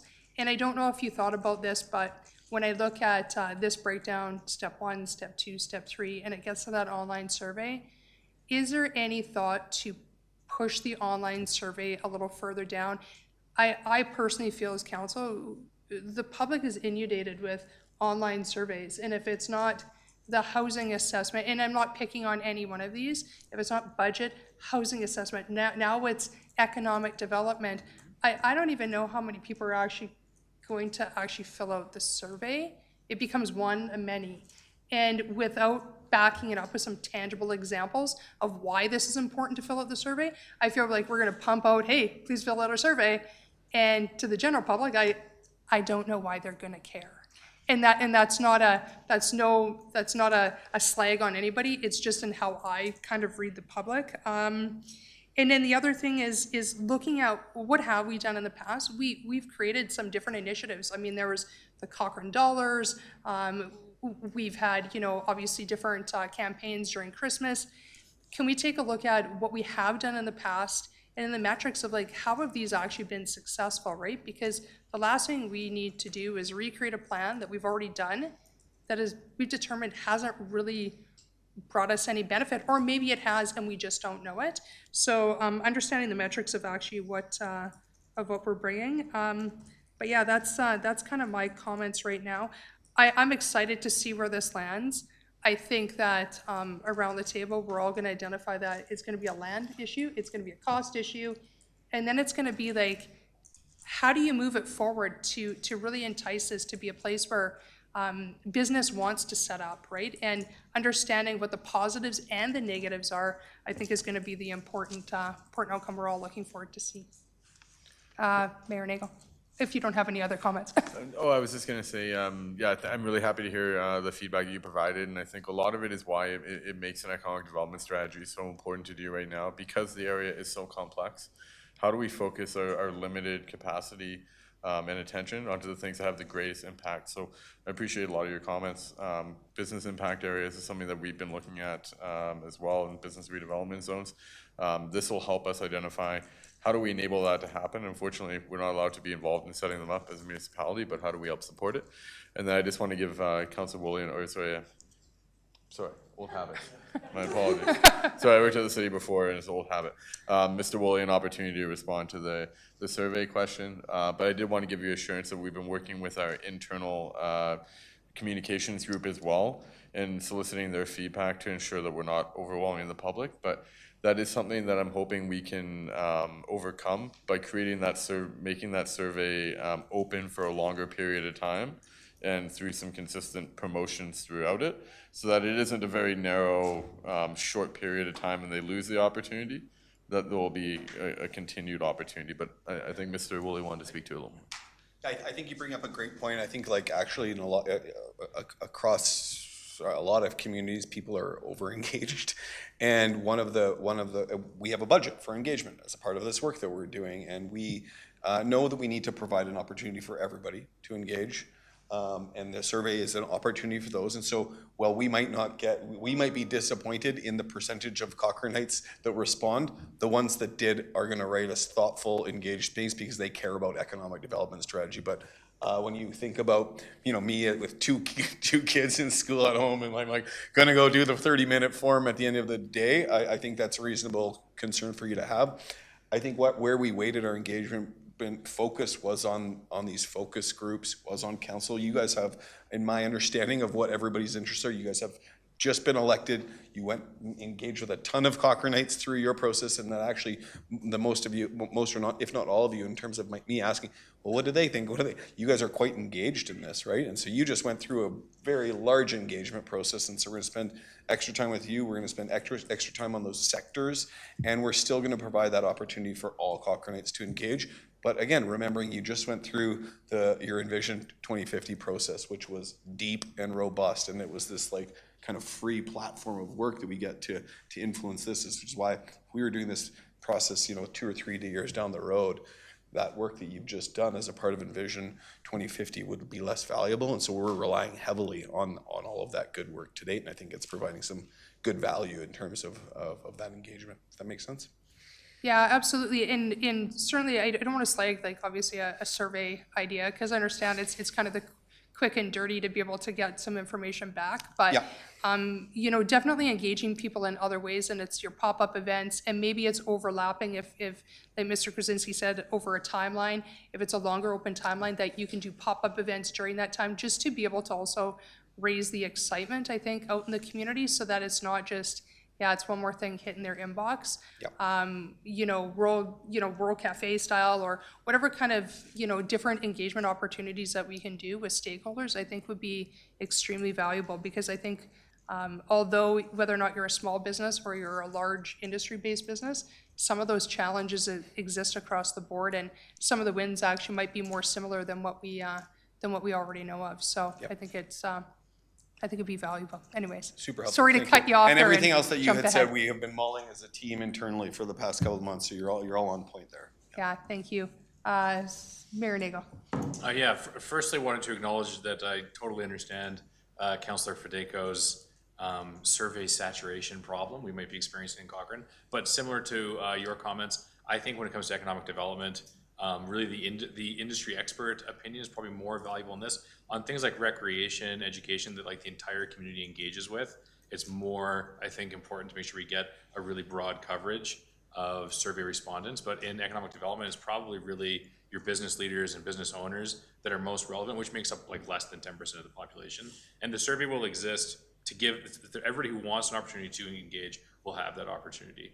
And then I just want to say, like, I'm really excited about the one-on-one interview. I've been sitting here writing down notes about things I'm looking forward to chatting about. But since people were mentioning stakeholders that we want to make sure didn't get missed, the reason I actually buzzed in was just to flag our innovation center downtown. They're on the list. And what about the Ag Society? Are they on the list? Because I was just thinking, we're actually fairly well situated to be like a leader in agritourism. There's such a presence of Western culture out here. So much so that we just have kind of grown used to it, and we realize, or we forget that not everywhere has such a strong Western heritage presence. And we've got this huge agricultural society right in the middle of town, as well as the Cochrane Lions, of course.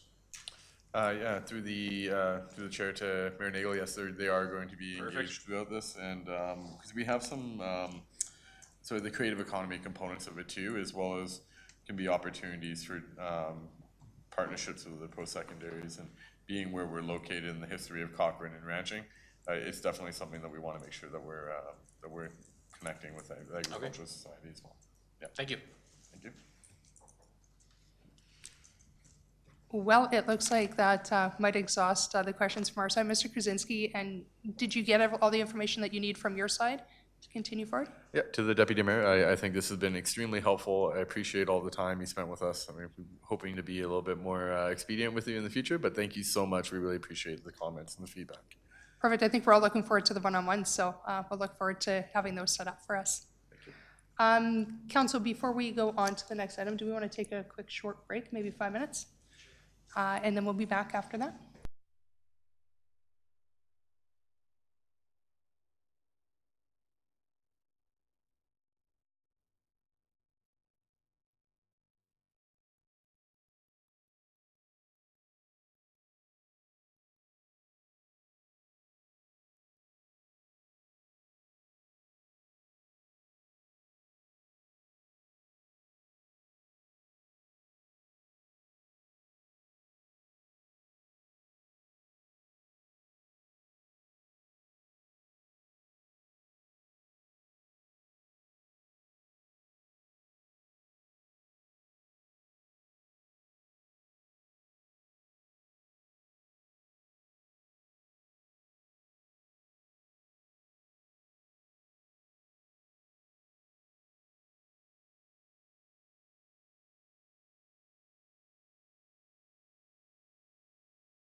All right, council, we are back in session and we are going to item 5B under business, which is the 2025 annual workplace metrics update. Kelly Dunsmore, Director of People and Culture, is here to tell us about all the stats that she has over the last year. Thank you. Good evening, Deputy Mayor, Mayor, and Council. Tonight I'll be providing a brief overview of the 2025 People and Culture Year in Review, followed by a look ahead at key priorities for 2026 and beyond. This update is intended to provide Council with confidence that the town's workforce is stable, risks are being actively managed, and foundational systems are being strengthened to support growth and service delivery. To begin, this slide highlights key workforce demographics. The town of Cochrane continues to experience steady organizational growth and now employs 268 people. Of those employees, 84% are full-time, 5% are part-time, and 11% are casual, working across 3 divisions in a wide range of professional disciplines. Our average tenure is 7.1 years, slightly down from 7.4 in 2024, and our average employee age remains 45. The workforce continues to reflect a 60-40 male to female split, unchanged from last year. Overall, these metrics suggest stable, experienced workforce while seeing healthy movement and renewal. This slide summarizes our recruiting activity from January 1 to December 31, 2025. The organization continues to perform well as an employer of choice. We generally experience strong applicant interest and competitive selection process across most of our roles. In 2025, we posted 79 job requisitions, up from 55 in 2024, and received over 4,900 applications. We've completed 96 hires compared to 82 the previous year. The town's voluntary turnover rate in 2025 was 13.4% compared to 6.2% in 2024. This reflects 36 voluntary departures, including 4 retirements and 32 resignations. We know this number is higher than desired, and it's being actively addressed using feedback from our exit and engagement surveys, which I'll expand on shortly. For those new to council, I'd like to briefly introduce our Spotlight program. Every day, employees go above and beyond to demonstrate the values and leadership behaviors that strengthen our organization and support one another. The Spotlight program provides a meaningful way to express gratitude when a colleague makes an exceptional effort to deliver service and value to our residents. In practice, the program is simple and peer-driven. Employees use a Spotlight card to write a short note to a colleague, recognizing how their actions demonstrate one or more of the Cochrane's corporate values or leadership competencies. That note is paired with a small gift selected from a Spotlight kit and delivered directly to the employee being recognized. In 2025, we recorded 201 Spotlight recognitions, which is up from 186 in 2024, across 12 recognition categories as you see on the screen there. Participation and customer service received the highest number of nominations, reinforcing the importance of collaboration and service within our culture. We also introduced the 3rd tier of our recognition program, the Revolutions Awards, which recognize tenure and long-term service. To launch this initiative, employees reaching 8 years of service were recognized with the Garmin watch. Time is one of the most valuable contributions an employee can give, and this award reflects our appreciation for the commitment to the community.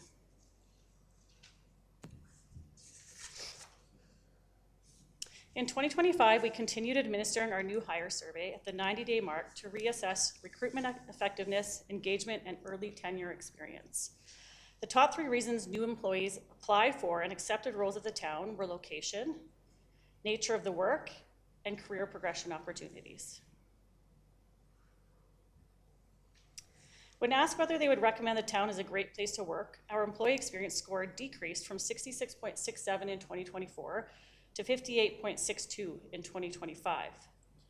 That said, there are some important nuances. If you see on the top where all the little tiny people are, the rating scale is a 0 to 10 scale. If you answer between 0 to 6, you'd be considered a detractor.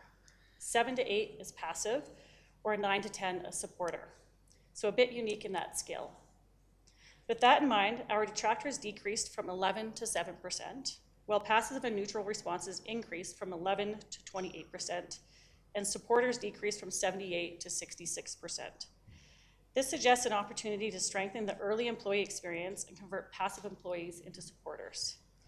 We plan on addressing this by improving our onboarding experience, which is actively underway.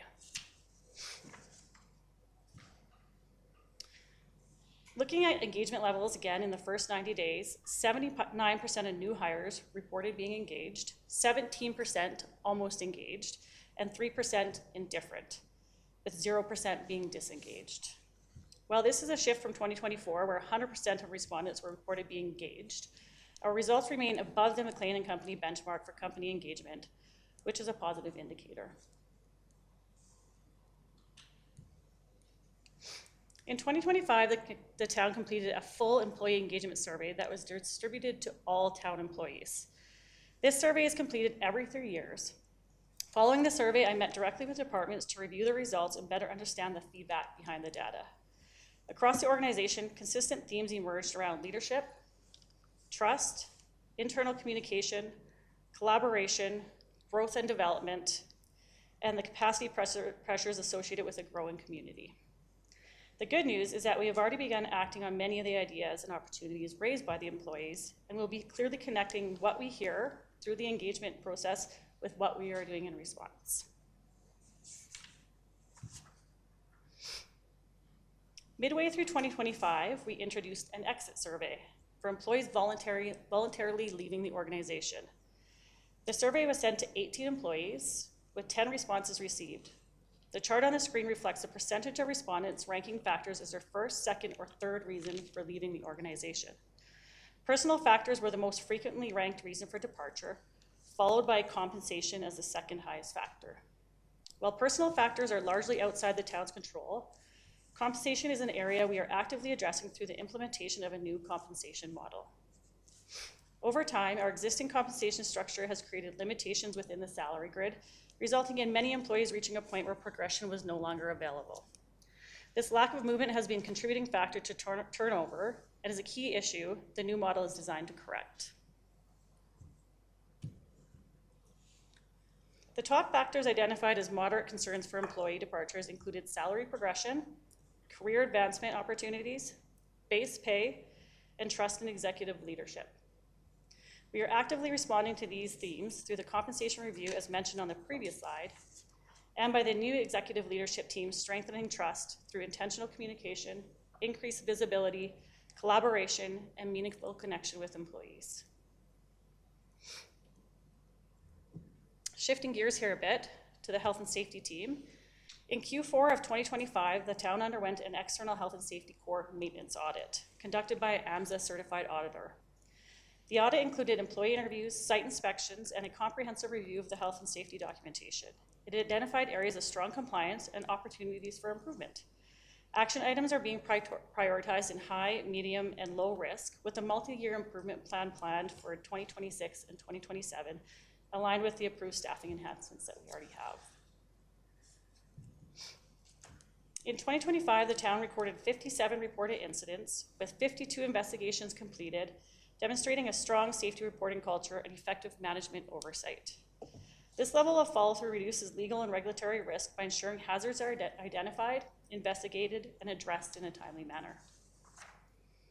We also received 30 near-miss reports, with 28 investigations completed, reflecting increased reporting maturity and proactive hazard identification. Near-miss reporting is a key risk preventative control, helping reduce the likelihood of more serious injuries and service disruptions for future WCB claims.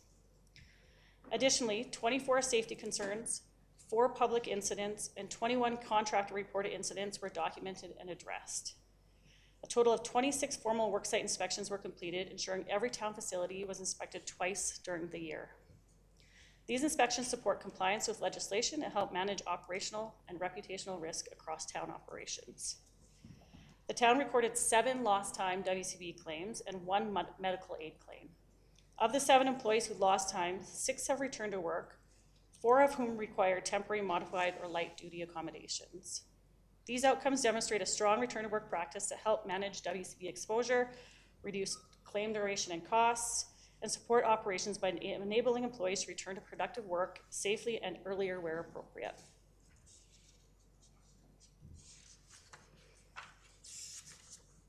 Looking ahead to 2026 and beyond, People and Culture will be advancing several significant initiatives aligned with the organizational resiliency pillar of the Cochrane Strategic Plan. These include a total rewards review, including benefits and flexible work options, the launch of our new compensation model, development of a full organizational training matrix, expansion of our safety programs, and continued process creation and improvement to enhance transparency, consistency, and efficiency within the People and Culture section. It will be another full and ambitious year focused on building a resilient, engaged, and well-supported workforce. Thank you. Do you have any questions? Thank you for your presentation. I'll open up to questions. Mayor Nagel. Yeah, I have a question about the workplace satisfaction. So it was it 58% of people like working here? I mean, 42% do not. Was that the number? So this was the new hire survey. So this is people that are within their first 90 days of employment, so not the full engagement. So when asked whether they would recommend the town as a great place to work, That one, yeah. our employee experience score decreased from 66.67 in 2024 to 58.62 in 2025. So I was wondering, is that universally applied throughout the whole org chart, or are there particular departments that we've identified, or particularly tiers? Like, is it at the director level, boots on the ground level? It would be across all levels of the organization within that first 90 days. But we have met with some of those new hires to get more understanding of that data and that response. And really what it comes down to is their onboarding experience. So there could be some delays in information that they're receiving. Maybe they don't know who to talk to about a specific concern. It might be something that they need specific to their work or their workspace and they're not sure what to do. So we're really trying to grow that program and give managers the tools that they need as well to help onboard our people. Yeah, so because it could be a sensitive thing, I'm not asking, for a list of which departments that might be in, but are we tracking metrics to identify which departments people are really happy in and which departments need a bit of a cultural pick-me-up? So we do that in our full employee engagement survey. And so for that full survey, we get an overall town survey back, and then we get departmental specific surveys back as well. And so those are the surveys that I used when I went and met with all the departments to determine really what was being said behind that data.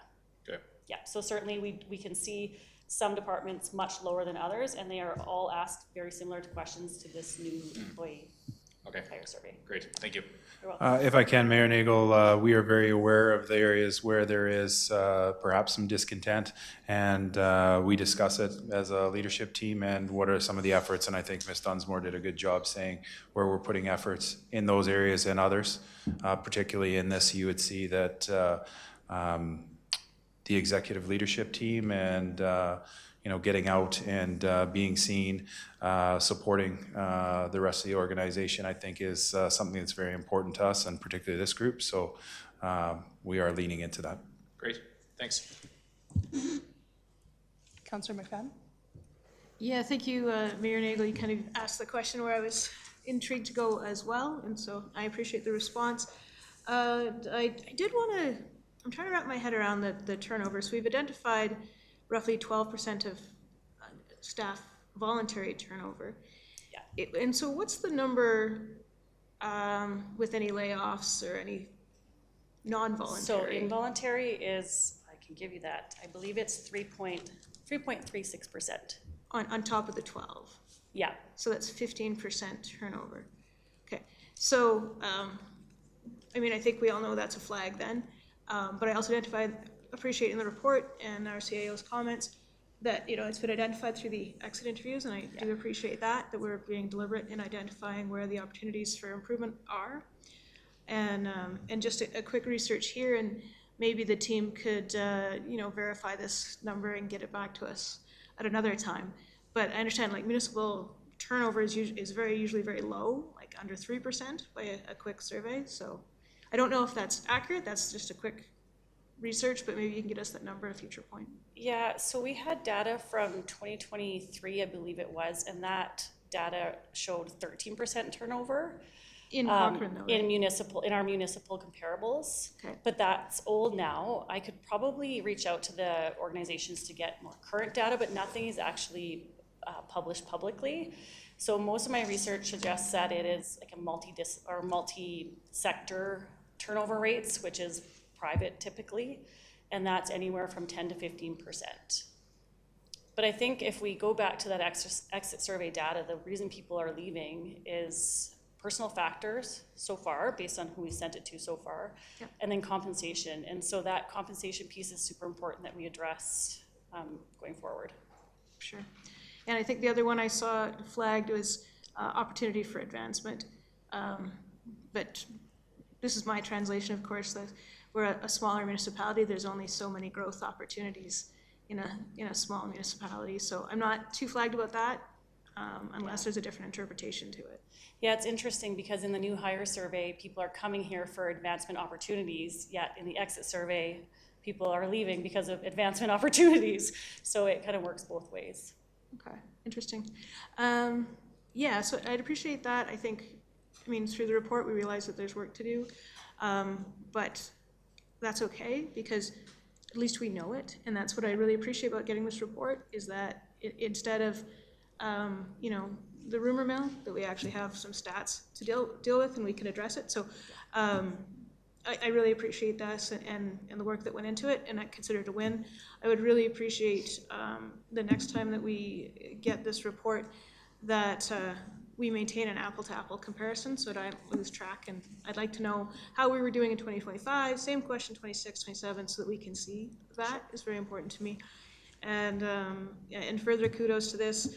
The Spotlight Recognition program I've heard great things about and have actually shared that to my employer as seems like a fairly straightforward way to provide kudos by employees to their fellow employees. So, but yeah, thanks for the report. This is the type of data that I wanted as a counselor so that we could properly evaluate the organization from the leadership table. So thank you for the thoroughness of the report. Much appreciated. You're welcome. Councillor McDonald. The report mentioned that 6.2 for turnover was low, unusually low in 2024. Yep. Yeah. And then 13.4 was high for 2025. What's a reasonable and ideal target? So from a comparable municipality perspective, that's a good question. I don't really have that answer. I would have to reach out to my peer groups to see what they're experiencing to kind of get that average potentially. But again, most of the data is all private organizations or multi-sector organizations that publish it. So that's anywhere between 10 and 15% across Canada. Okay. And then just it was briefly highlighted a lack of trust in leadership as one of the concerns. And I just wanted to kind of say out loud that leadership can easily be assumed to be a pyramid, but there's leaders sprinkled all through the organization, right? In every pod, in every team. And I hope there's something that we can do for the leaders all throughout the organization at every level and acknowledge them and kind of say the town of Cochrane sees you and we invest in you, not just financially, but in like leadership development and ways to pull out those skills. Certainly, and through the chair to Councillor McDonald, I'm sorry I haven't said that whole time. We are working on our leadership development program as well. We do have a training and development role now within the town, and so she's the one that's building out that training matrix for us. So once that is done, we will be incorporating town-specific training as well for our leaders. Perfect. Okay, thank you. You're welcome. Mayor Nagel. The role you just mentioned is probably a nice segue to my question. Do we have programs in place, or are we thinking about or making programs that if somebody says they like working in the town of Cochrane, they want to make sure they have a career path ahead of them, that there's people that they can talk to, they can help them say like, look, you're say manager now, here's what it takes to become a director someday, and then move up through the organizations, that we actually giving people like tangible, these are the courses you should be taking, you know, these are the metrics you should be trying to achieve in your performance review. Like, are we creating journeys for people who want to chart that course for themselves? Through the chair to Mayor Nagel, we don't have that yet, but certainly it's something that's been discussed in the past and that we will be revisiting in the future. And then I would just, I'd just like to supplement also that I think there are certain areas within the organization that do have that, but I think Ms. Dunsmore is correct. It's not universal. That's something that I think is really important. So when people are working in the organization, they can see where they can go with their career and understand what the opportunities and the work that they have to put in to achieve those opportunities. But I don't think that it is universal throughout our entire organization. You know, again, I would use Mr. Hubble and some of the work that he's done in operations, particularly with the utilities group, and seeing the career progression in that area as one area. I think we've made a lot of advancement with council support in safety codes as well. I think planning has made some advancement there, but this isn't universal throughout the entire organization, and that would be an objective for us to achieve. Okay. Yeah, I'm just thinking about how we can support that from the council bench. Like, what do you really need from us? Is it really just the compensation piece, and then the HR policies and career advancement is kind of your realm? Yes. Okay. Correct, and I think other than that, it's you know, council being very clear on the expectations for the organization that you want. And then I think that would be my responsibility to ensure that that is implemented within the organization. And then we'll hopefully see, and I would expect to see better results moving forward. Yeah, and what I want everybody who works here, or at least most people who work here, to feel like they're doing work that is important, that improves the lives of people, and advances their own career at the same time, is what I hope we can do. But, okay, thank you. Councillor Singh. I'll add on to the end. Looking ahead to 2026, what would the success look like from a staff morale and experience perspective? And how will council be kept informed of the progress? Through the chair to Councillor Singh, I do have a couple of checkpoints throughout the year with council. I believe it's like the year in review, and then I believe 6 months, 9 months, and then the year in review again. Although between the 6 and 9 month period, there's not a lot of change. So there are a few touch points where I come back and give you that information. And sorry, what was the first question? So looking ahead to 26, what would the success look like from a staff morale and experience perspective? Sure, well, obviously we'd see that employee experience score going up as much as possible. So that would be the main driver for that we'd be looking at. Okay, and I appreciate the work being done in the area, and retention isn't about the pay, it's also about people seeing a future for themselves here. I'm encouraged by the direction outlined in the report, and look forward to seeing those initiatives for the staff in there. So thank you. Thank you. Councillor Singh, if I can, I don't mean to be commenting on every different thing that each councillor is saying, though. I think one thing that's really important for us, and particularly from my perspective, is we want to make the connection for the work that people do at the town and make the connection into the community and the community that we serve. And really, there's a number of people within this organization, most of them I would say are difference makers, and how we can celebrate those people and then earn the trust, I think, of the community. That's something that's really important for us as well. So something that we're hoping to lean into. Councillor McFadden. Yeah, I just wanted to follow up on something that you mentioned. So we've had this report in public, council and senior staff had a chance to look at it.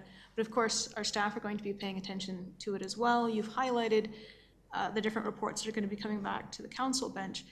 But how are you going to be reporting back to the staff members themselves that their concerns have been heard? Yeah. And how are you addressing them? I know, like, high level, it's compensation. Mr. Hyman has spoken about how leadership is going to be more present, I think, to translate what I was hearing there.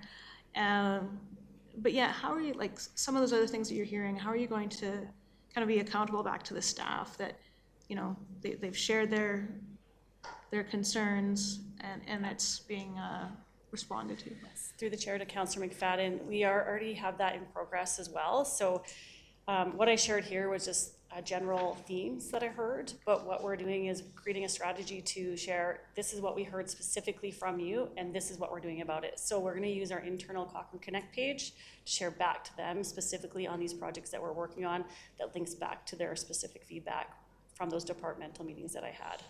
Okay, great, that's great to hear. And sorry, a final question. What percentage of our staff participated in the survey? You may have mentioned it and I may have missed it. Oh, I did not mention it. I don't have that number in front of me, but I could get it. Okay, no, that would be great at your leisure. Yep. I think it was 83% participated. In the Thank you. survey? Excellent, thank you very much. I guess that looks like just me left. I do have a few questions for you. And this is maybe just a little bit more for the public to understand.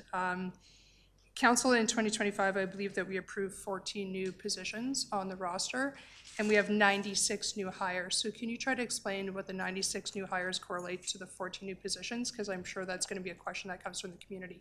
Sure, through the chair to Deputy Mayor Fedeko, I have those numbers in front of me.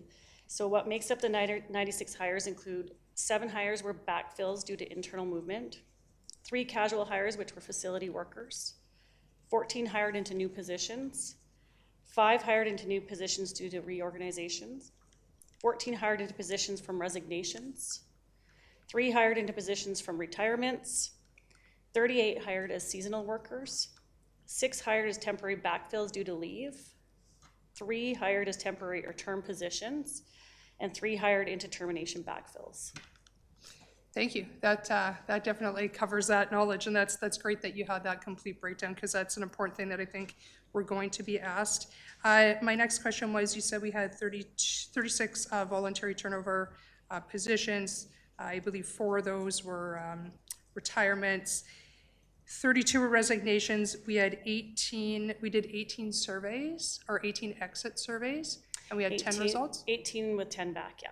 Okay, so why did we not have 32 exit surveys with a different number back? We actually just launched the survey midway through the year, so we've sent it to the people that have left since we launched the survey.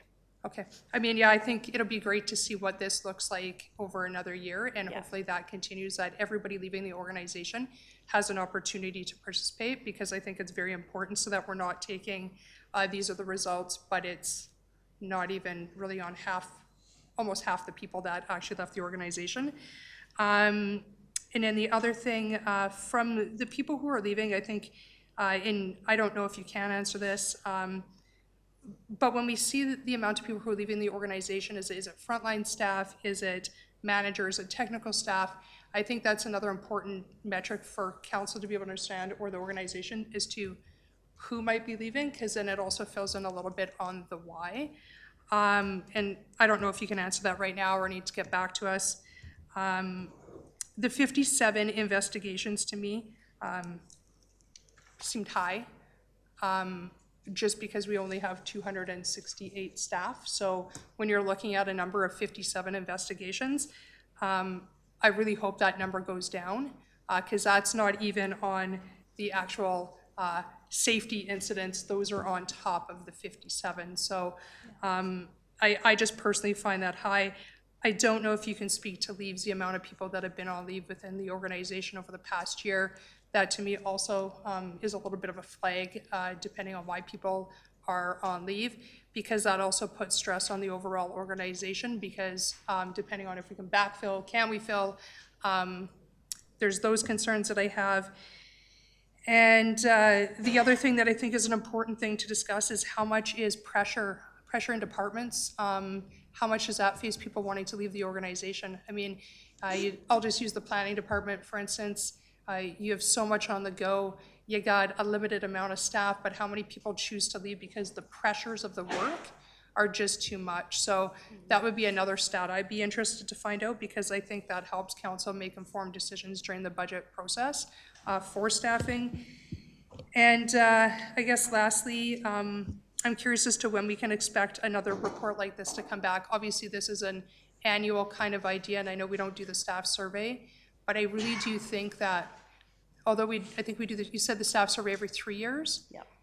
It might be interesting to do it a little sooner than waiting another 3 years, just because of organizational change that we know that has occurred. I would be curious if perhaps we couldn't look at doing that a little bit faster than waiting another 3 years, just to seeing how things have shifted within the organization and the satisfaction of employees. This is probably one of my biggest concerns. It's why I brought forward the idea of a whistleblower, which I'm still investigating on bringing forward. Employee safety and concern should be number one for any organization. And the fact of the investigations, how many people have left, the fact that we've had a bunch of turnover. It's not just based all on compensation. I agree compensation is part of it, but there's also a big cultural issue. And I think that we have to be open, honest, and face it, so that we don't continue to see declining numbers, right? We want to have happy people that work here. We want happy people who represent the community, because we all do it together. So it is my number one concern when I see some flags, so. Through the chair to Councillor or Deputy Mayor Fedayko, I do have some answers for you on that. With regards to health and safety investigations, we will try to investigate every single incident that's reported, whether it's a minor incident to a major incident, which we don't have many of, thank goodness, just to make sure that there's gaps that are being filled if there are gaps there. Also, when we look at our near miss reporting, we look at that as a good thing. So near miss means something could have happened, but it didn't. So someone's reporting it now.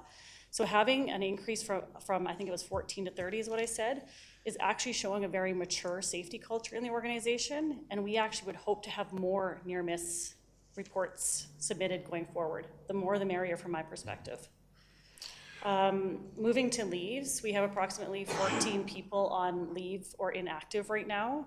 And so that would be maternity leaves, that could be sick leaves, that could be any sort of leave that the organization offers. Kelly, if you wouldn't mind, could you clarify for council the investigations or disciplinary investigations or health and safety investigations? Oh, sorry, these are all health and safety investigations. So thank you. Not disciplinary, not HR related, completely our safety advisor would be doing those investigations. So do we have the number on disciplinary investigations? I can think of 3 off the top of my head. Ones where we might have hired an external company to complete those investigations, but we don't have many throughout the year. However, that's one of the things that I wanted to talk about. I think that's important, even though there is only a small number of them, the impact that those potentially can have. And Ms. Dunsmore, myself, Mr. Hubble, we've all talked about when we would actually proceed with an investigation and when we wouldn't. So I think there is a new approach at the organization. So again, I just wanted to clarify, because when you were talking about the 57, those were health and safety, very different from any of the disciplinary. But I think your comments were the disciplinary and what that impact perhaps could have on departures and things like that. So again, we want to create a culture at the organization where we're an exceptional organization with opportunities for people to grow, but we do have expectations for those people from a behavioral aspect, and certainly that's something that we'll take very seriously. Yeah, thank you, I appreciate that. And I mean, at the end of the day, we want to have a stellar organization because that's what attracts stellar people to want to come here and work, right? When you have a high level of turnover, whether or not it's voluntary, involuntary, it really doesn't matter. Just it flags people as to coming to an organization where there's a level of turnover. How do you attract great talent? Because they look at it and go, wow, there's a revolving door here. They don't maybe know the reasons or the understanding, but I can tell you that that's definitely chatted about when people are looking for other opportunities, right? And I would hope that we're looking to invest in people for the long term, not short term filling up positions, right? So I 100% appreciate the report, and I really look forward to seeing those stats improve, and I think that they drastically will over the next year. But I really hope that we get an update sooner rather than later, and even if it's just an informal update that comes from you within 6 months, just to see how things are shaking out in the organization. I know that there's been a lot of turnover, and a lot of people moving into different positions as of right now within leadership. So I think that's important to touch base back and just see how things are working within the organization overall. Thank you. And I guess that's it. You're off the hook. Thank you. Thank you for all the info. Council, that ends our public portion of our council meeting. We do have 3 items in the closed session. I have been asked if we could just switch, and this is for council's knowledge more so than anything. Items 6A and 6B are going to switch just so that we can allow some staff to go home. So with that, can I get a motion to go in camera? I so move. All in favor? Thanks, everybody, for joining us.